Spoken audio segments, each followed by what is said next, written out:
Alexander Graham Bell. Do something useful. That's what the man had said, and young Alexander Graham Bell thought it was a good suggestion. But what could he do that was useful? All day Alexander had been playing with his friend Ben Herdman at the Herdman Mill in the countryside of Scotland.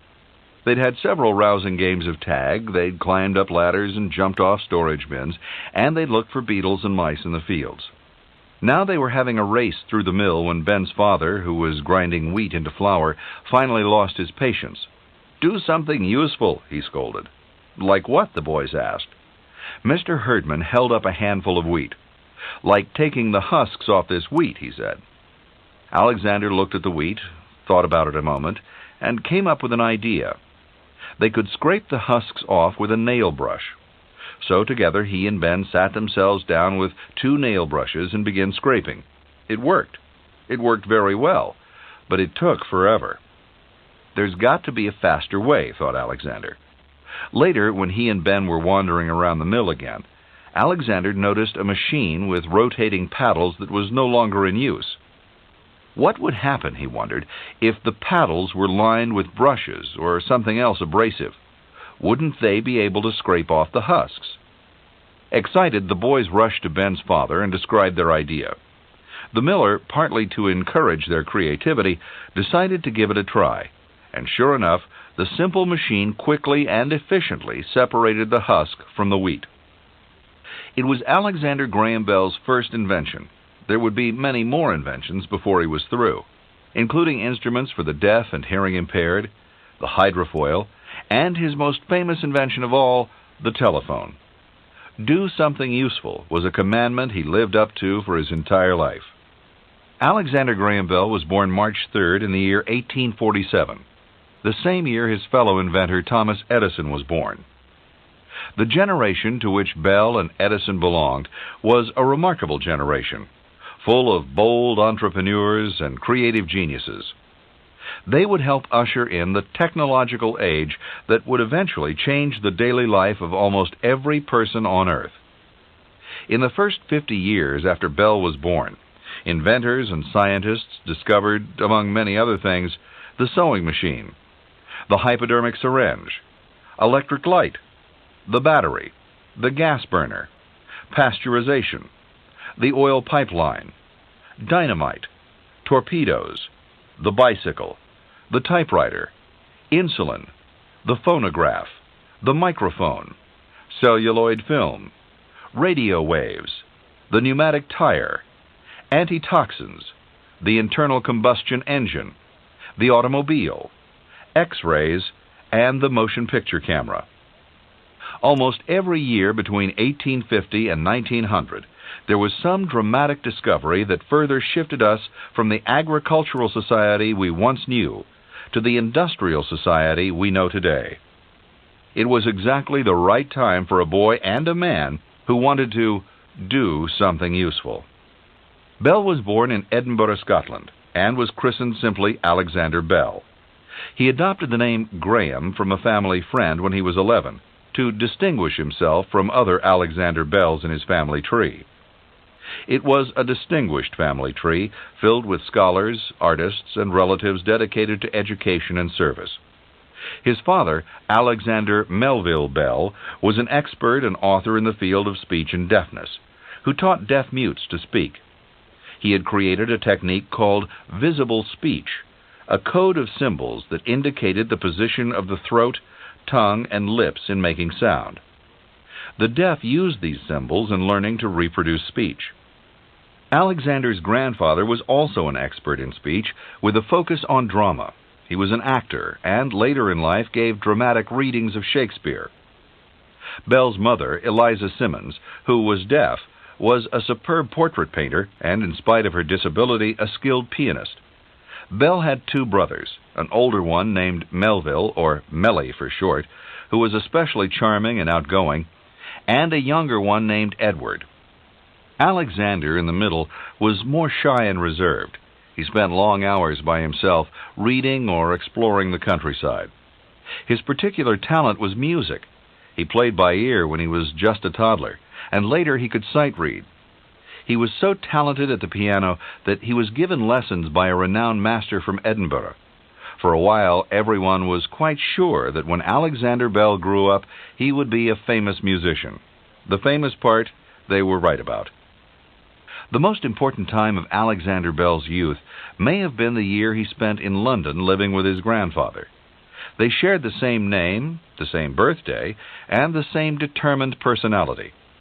Grandfather Bell knew of Alexander's low grades in school, and he also worried about his position as middle child.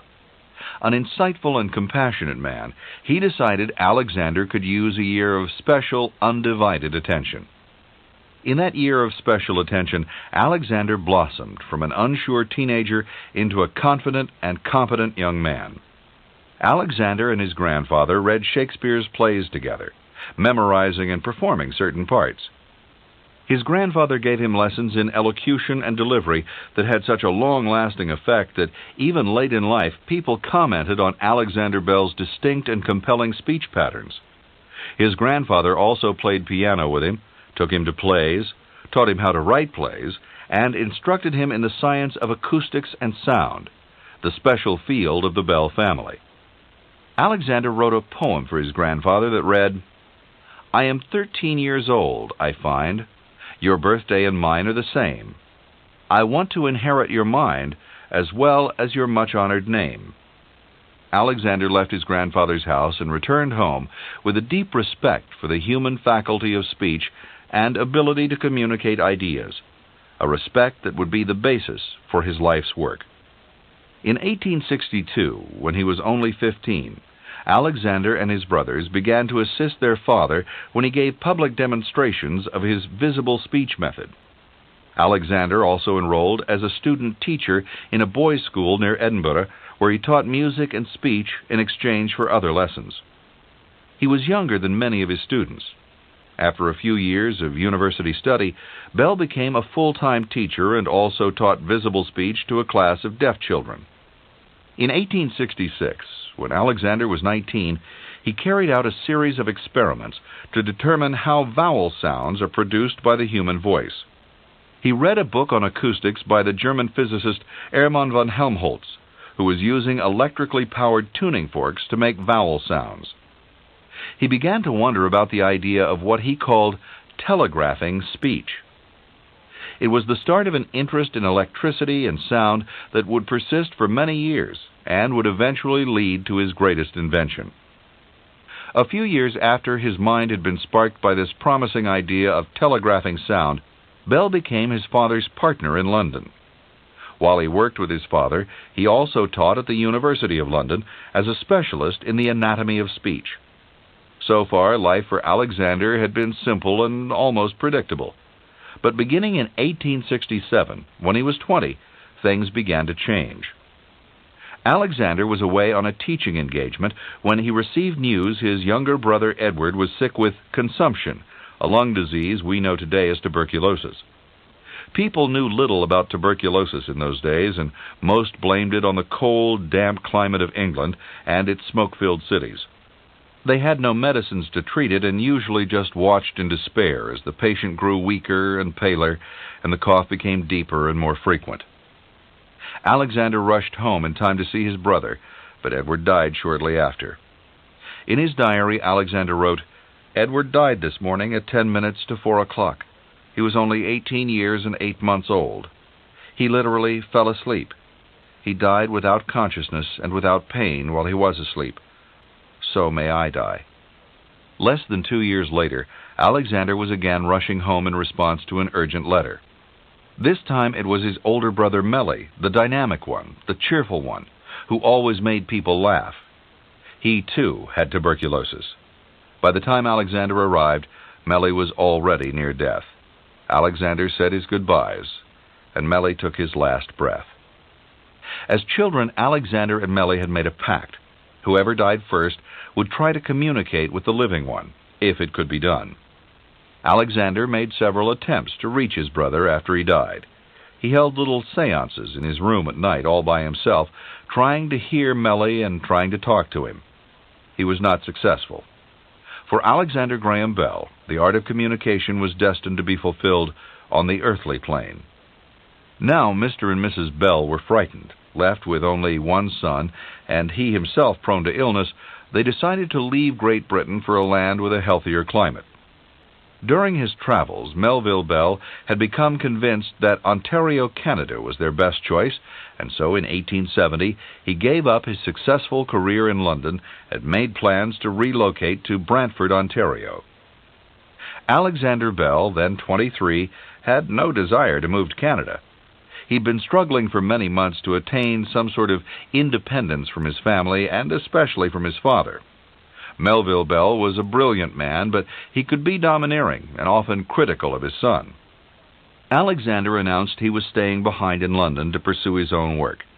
But when he saw the despair on his parents' faces, he relented. After all, they'd already lost 2 sons. He simply couldn't find it within his heart to deprive them of another. Alexander Bell was a stubborn and determined man, just like his father, but he was also a man of deep compassion. After they were settled in Canada, Melville Bell was offered a post teaching visible speech to the instructors at a school for the deaf in Boston. He was already committed, so he recommended Alexander instead.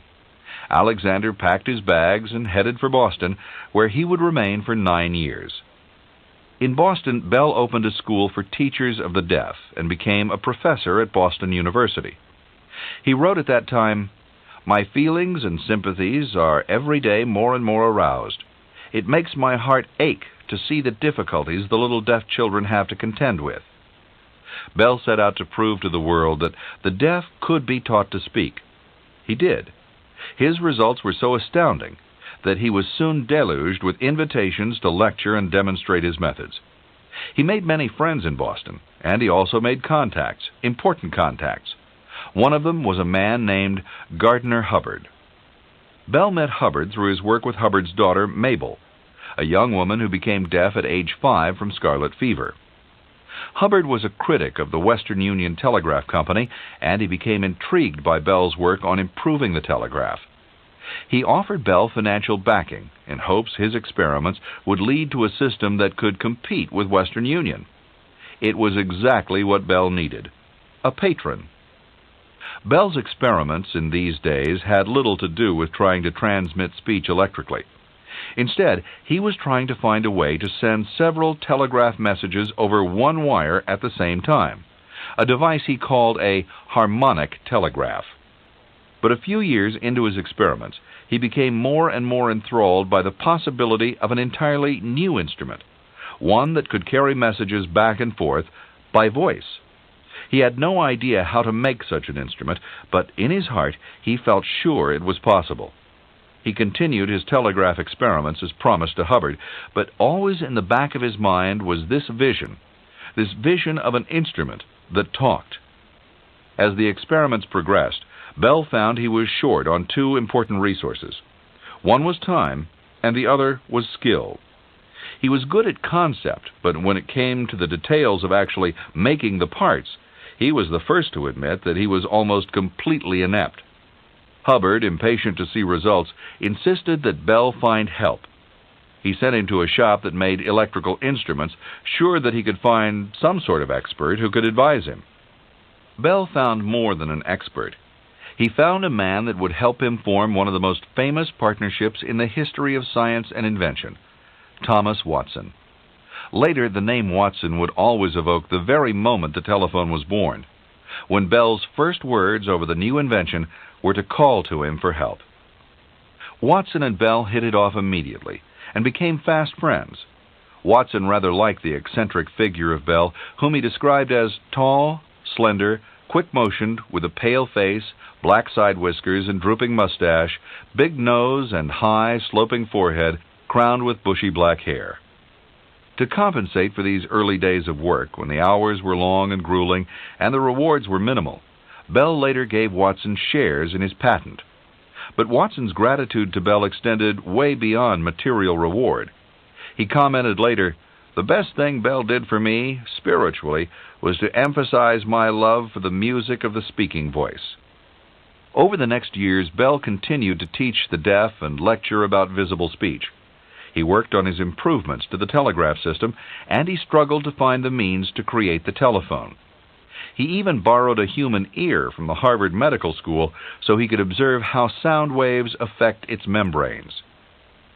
They were exhausting years, described in more detail a little later in this session. With all these pressures and responsibilities, Bell also found time to fall in love, head over heels in love.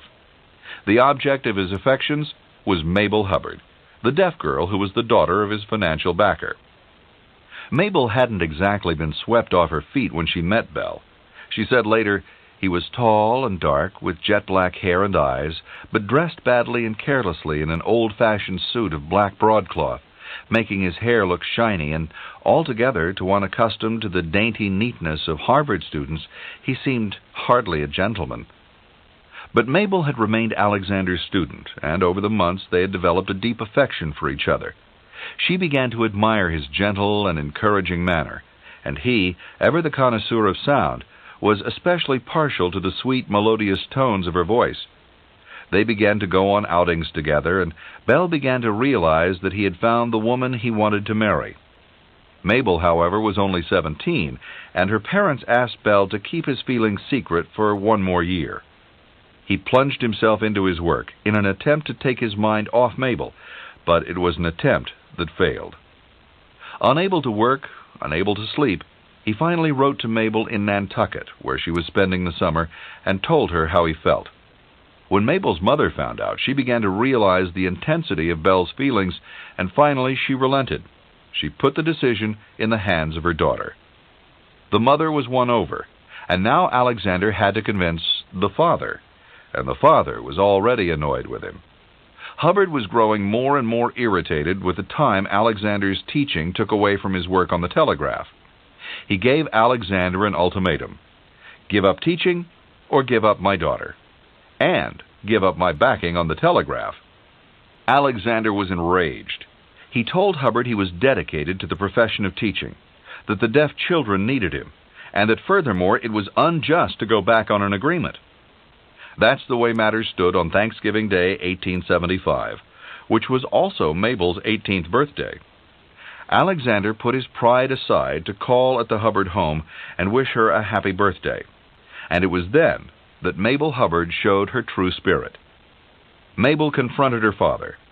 She told him she loved Alexander, and from this moment on she considered herself engaged to him. If Hubbard cut off his support of Alexander, he was cutting off his own daughter. Not long after, Mabel received a letter from Melville Bell, Alexander's father, about her upcoming marriage. It read in part, "Alexander is a good fellow, and I have no doubt will make an excellent husband.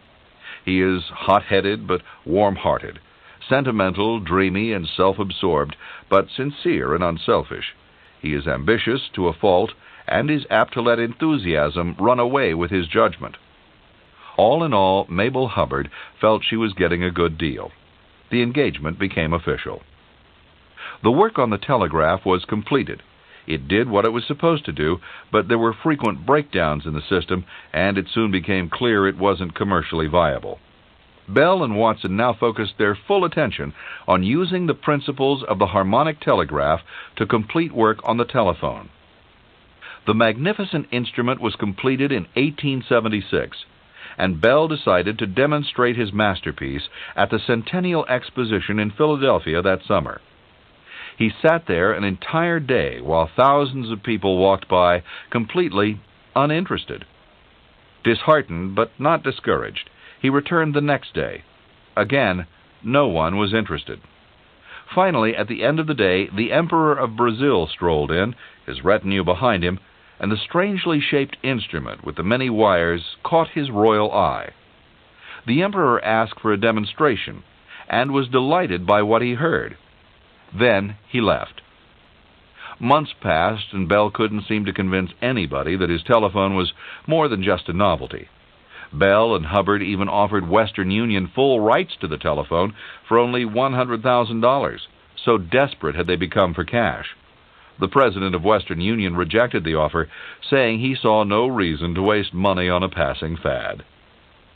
Finally, Bell came up with his own plan. He would give demonstrations of it everywhere he could until somebody, somewhere, realized its potential. Bell launched his own publicity campaign, inviting journalists, scientists, investors, and business leaders to every demonstration. At last, the idea caught fire. People began to order telephones, and in July of 1877, the Bell Telephone Company was formed to meet the demand. One of the first people to order the new telephone was writer Mark Twain. In characteristic style, he quipped to the installers, "If Bell had invented a muffler or a gag, he would have done a real service." 2 days after the Bell Company was formed, Bell married Mabel Hubbard. The marriage would last a happy 35 years and would produce 2 daughters, Elsie and Daisy. Bell was devoted to his children, but sometimes gave more attention to his work and to others more needy than his family. The children and Mabel occasionally made mild complaints about the time he spent away from them, and at such times he'd admit his error, apologize for his selfishness, and try to reform. For their honeymoon, the Bells traveled to Niagara Falls and then on to England to introduce the telephone to his native continent. They returned home the following year and moved to Washington, D.C. Bell didn't take an active role in the telephone business, but he had no choice but to take an active role in the courts. After the telephone became successful, there were endless lawsuits, as many as 600, filed by people who said they'd invented the instrument first. The most serious complaint was from inventor Elisha Gray, who'd been working on the same idea simultaneously to and independent of Bell. His suit, and several others, made it all the way to the Supreme Court. In every case, Bell won. There were still refinements to be made on the telephone, and Bell worked on those and other inventions in his lab late at night, sometimes after a full day of teaching. He often worked through the night altogether, and then slept through the mornings. Late-night hours were a habit with Bell throughout his life. This was a constant frustration to Mabel, who felt Bell's schedule made him tired and nervous. She tried to get him to switch to more normal hours, but he resisted, saying his best ideas came to him late at night. Eventually, Mabel accepted that she would never change him. She once told him she was going to paint his portrait, and when she did, it was a picture of a white owl. The telephone had been a product of Bell's youthful genius. He lived 45 more years after it was invented, and although those years produced nothing as famous, they were productive and energetic years. Bell dedicated the second half of his life primarily to the service of the deaf. He had made himself useful to those who could hear. Now he would make himself useful to those who could not.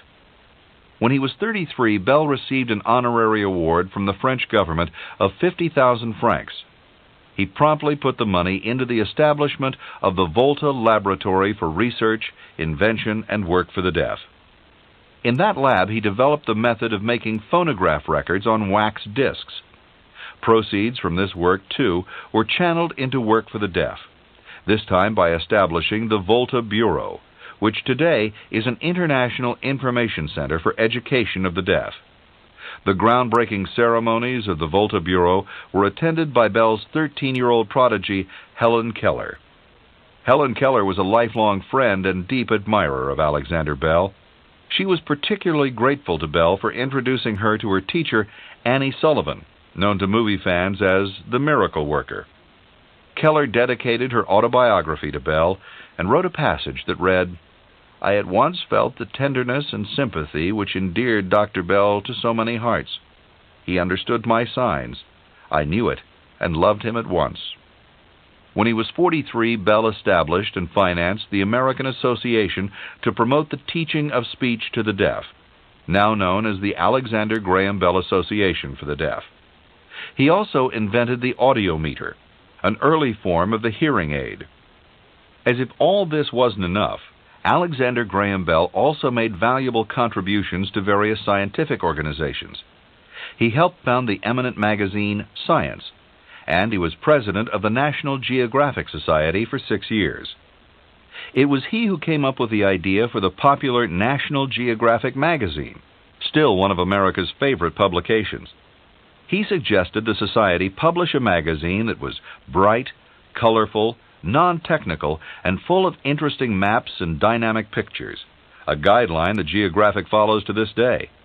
and finally Bell accepted a position as regent of the Smithsonian Institution. Bell became an American citizen when he was 35, an achievement he took almost as much pride in as his work. He once said to his daughter, "You were born an American citizen, but I chose to be one." Then in 1884, a national tragedy turned Bell's attention temporarily in another direction. President Garfield was shot by an assassin, and there was a desperate struggle to save his life. Bell quickly developed an electrical apparatus he thought would locate the bullets in the president's body so they could be surgically removed. The experiment didn't work, mainly because the instrument was thrown off by a steel spring in the president's bed. But after the president died of infection, Bell perfected an electric probe, which was used in surgery for several years until the X-ray was discovered. Bell continued with his work for the deaf and also continued to experiment and invent, right up to his 70s. He said, "An inventor can no more help inventing than he can help thinking or breathing." He spent most of his later years at his summer estate on Cape Breton Island in Nova Scotia. He spent his days there playing Scottish folk tunes on his piano and working in his study. He could be irritable when his work was disturbed, and for that reason he never allowed one of those distracting telephones in his study. At night he liked to stay up late, as always, sometimes playing Beethoven on the piano and sometimes reading from the encyclopedia to relax. Bell kept journals about his experiments and ideas, journals that vividly reflect his mental energy. There are dozens of notes and memos, questions and ideas he intended to investigate. Thoughts jotted in the margin that seemed to have nothing to do with the rest of the page, and overall a sense of tremendous curiosity and ambition. He kept his notebook until just a few days before he died. During his last note, which he was dictating, he was reassuringly told, "Don't hurry." His response was, "I have to." In his final years, Bell suffered from diabetes. He died August 2nd, 1922, at the age of 75. In honor of his passing, all telephone service in the United States was stopped for 1 minute. Bell was buried in a grave blasted out of the rock in Nova Scotia. The engraving on his tomb, which he wrote himself, says simply, "Citizen of the United States and teacher of the deaf." At the time of his death, Mabel Bell said she didn't think she could live without him. Her words were prophetic. Mabel died only 5 months later and was buried beside him. Of all the many contributions he made, and in spite of the fact that he himself took most pride in his work with the deaf, Alexander Graham Bell is still known the world over for his invention of the telephone. Today there are well over 200 million telephones in the United States alone, and 92% of America's homes have at least one. The invention of the telephone was a long, arduous process that is testament to the determination and commitment of its inventor and his assistant. It required many years of labor, during which Bell suffered anguish and frustration he could barely describe. There were nights without sleep, endless obstacles and setbacks, failed experiments, poverty, physical collapse, and opposition and ridicule from critics. Through it all, Bell and Watson persevered. Bell had started out this process by working with the harmonic telegraph he developed for sending several telegraph messages at once. The telegraph used a group of different reeds that could transmit different vibrations. Bell felt it should be possible to pick up all the sounds of the human voice on these reeds. The first breakthrough came on June 2, 1875, when one of the metal reeds of the harmonic telegraph stuck. Bell's assistant, Thomas A. Watson, plucked the reed to loosen it. Bell, who was in another room, heard the sound transported over the wire in his receiver. He realized that the vibrations of the reed had caused variations of electric current. In turn, the electric current had reproduced the same variations in the receiver he was using. He raced out into the hall, shouting, "Watson, what did you do just then? Don't change anything." They spent the next hour or so plucking reeds and listening to the sounds that carried over the wires to the receiver. Bell then gave Watson instructions for improving the instrument. The new instrument could send voice sounds, but not words, all summer, Bell and Watson continued their experiments. Bell wrote at the time, "I am now beginning to realize the cares and anxieties of being an inventor. Flesh and blood could not stand much longer such a strain as I have had upon me." Finally, in September, Bell began to write out his first telephone patent. The work all summer had been so exhausting that Bell suffered a physical collapse and had to retreat to his parents' home in Canada. He returned to Boston refreshed and full of new ideas and got back to work. Patent number 174,465 was issued in 1876, when Bell was 29 years old. It was a general patent that covered the method of an apparatus for transmitting vocal or other sounds telegraphically by causing electrical undulations similar in form to the vibrations of the air accompanying the said vocal or other sounds. It was only 3 days later that one of the most memorable moments in modern history occurred, and it occurred mostly by accident. Bell and Watson were in different rooms, about to try out a new transmitter Bell had described in his patent. The legend is that Bell knocked over some battery acid, and it spilled onto his clothes. He yelled, "Mr. Watson, come here, I want you."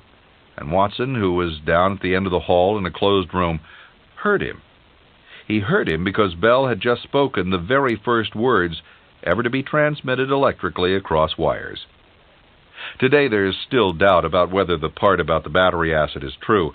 Neither Bell nor Watson ever mentioned it in their records of the event. Later the two would also get into a friendly squabble over what exact words were spoken across the wires that day. Watson said it was, "Mr. Watson, come here, I want you," while Bell claimed it was, "Mr. Watson, come here, I want to see you." But the point, of course, is that something was said, and more importantly, something was heard. Alexander Graham Bell had invented the first successful telephone. The basic principles on which Bell's telephone worked are not so very different from the ones used by the telephone of today. His telephone consisted of a small microphone or transmitter located in a mouthpiece into which a person spoke. It also had a small loudspeaker or receiver in the earpiece, all powered by an electrical circuit. Here's how it works. When a person speaks into the mouthpiece, the sound waves generated by the voice are carried in the form of vibrations to a diaphragm in the mouthpiece. These sound vibrations make the diaphragm vibrate in and out, causing the electrical current running through the transmitter to vary in proportion to the sound, creating an electrical representation of the voice. The resulting electrical signal travels from the mouthpiece through a wire to the distant receiver. At the receiving end, the incoming electrical signal causes an electromagnet in the receiver to pull on a diaphragm. The movements of the diaphragm set up waves in the air immediately surrounding it. The diaphragm vibrates at the same frequency as the sender's voice, reproducing the voice in the speaker. Bell's invention was shortly expanded from a call from one room to another room in a house to calls of greater distances. In August of 1876, Bell received the first one-way long-distance call. This call came over an 8-mile telegraph line between Brantford, Ontario, Canada, and Paris, Ontario, Canada.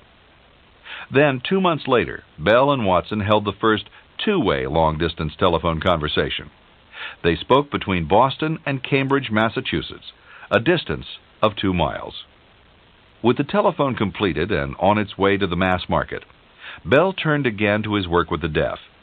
But even while he continued to make enormous contribution in fields of speech and hearing impairments, Bell was still always tinkering away at something in his lab. During these years, he developed a method for locating icebergs with the use of echoes. He worked on a technique for extracting water from vapor for people who were adrift at sea. And for 30 years, he tried to develop a breed of sheep that could bear more than one lamb at a time. As in the case of President Garfield, Bell had a special ability to transform apparent tragedies into an opportunity to serve humanity. In 1881, when Mabel gave birth to a premature baby who died within a few days of lung problems, Bell invented what he called a vacuum jacket. It was an airtight cylinder that breathed artificially for patients unable to do so on their own. The vacuum jacket was a precursor of the iron lung later developed to help polio victims. An inventor, said Bell, is a man who looks around the world and is not contented with things the way they are. He wants to improve whatever he sees. He wants to benefit the world. Perhaps Bell's greatest fun in later life was his interest in flying. Always generous with his money, he funded scientist Samuel Langley in his experiments with heavier-than-air machines. He himself conducted experiments with kites strong enough to lift people in the air. And in 1907, when he was 60 years old, Bell helped his wife Mabel Hubbard organize the Aerial Experiment Association, which worked to advance the field of aviation. It was the first research organization established and endowed by a woman. Bell was always a staunch supporter of women's rights and believed firmly that all people, no matter what gender, race, or creed, were entitled to vote. The Aerial Association developed the hydrofoil, a new form of speedboat that set a world record in 1919 of 71 miles per hour. The hydrofoil was Bell's last patent, filed in 1922, almost half a century after his first patent for the telephone. The principles of the hydrofoil are still being used today. The contributions of Alexander Graham Bell were numerous and involved many fields of human endeavor and struggle. Yet he would not agree with the world's assessment of his achievements. Bell is a rarity in the history of inventors, in that the inventions for which he was most acclaimed are those that meant the least to him. To Bell, his greatest work was his teaching, and the ability he had to help those who couldn't hear learn to speak. In his essence, Bell was a man enchanted by the human voice, by the beauty of music and sounds, and by the uniquely human ability of communication through words. Our unit of measurement for sound, the decibel, was named in tribute to his respect and contributions to that field.